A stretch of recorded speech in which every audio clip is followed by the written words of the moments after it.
Consider the relation schema R. Relation schema rank, and the attributes in the table rank are name and rank. Student, the attributes in table student are name and city, where name in student is a foreign key in table rank. Foreign key means the attribute which is referring to the primary key of other table.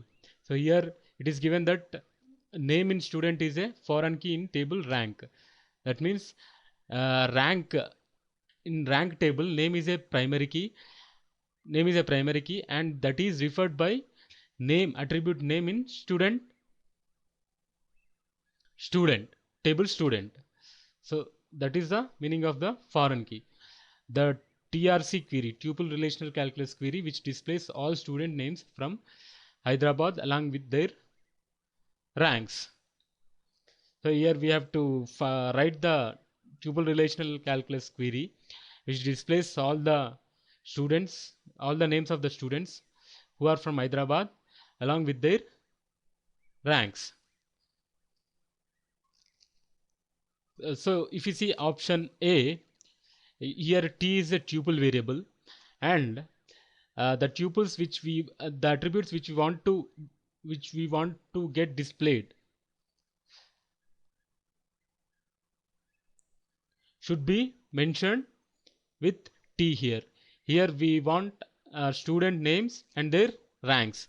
So T of name, T name must be equal to, here there exists P. Here P is also a tuple variable, and P belongs to the table rank. T of name should be equal to P of name, and T of rank is equal to P of rank. And the student should be from Hyderabad. So in order to satisfy this condition, we have to join this with student table student. Why? Because in student table the attributes are name and city. So let us take another variable, tuple variable Q, which belongs to table student, and Q of name must be equal to P of name, and Q of city must be equal to Hyderabad. So here you can say option A is correct. If you see option B, here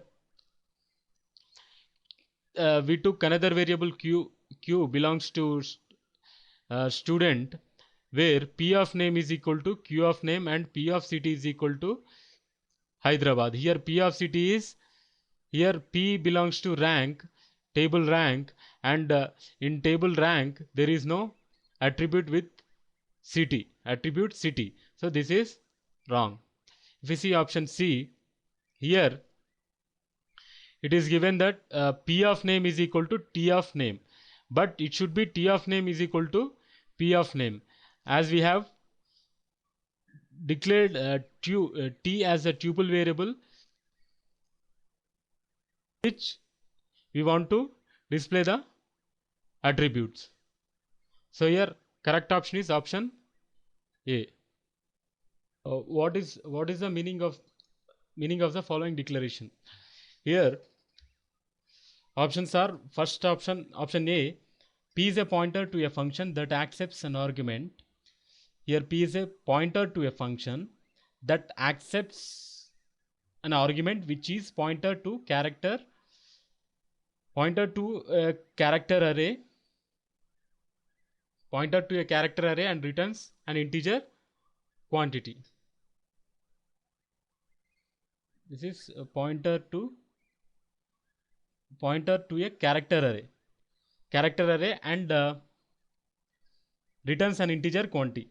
Option B, P is a function that accepts an argument which is an array of pointers to characters and returns a pointer to an integer quantity. Here character star, this part here, A is a array of pointers to characters. This is not pointer to a array. Pointer to, if it is pointer to an array, it should be declared like this. Then it is pointer to array. This is array of pointers to characters. Those pointers will be pointing to characters. Here p is a function p is a pointer to a function which takes arguments as uh, array of pointers to characters, and it returns, and this function returns pointer to an integer quantity. This is integer quantity. So here you can say option B is the correct correct answer.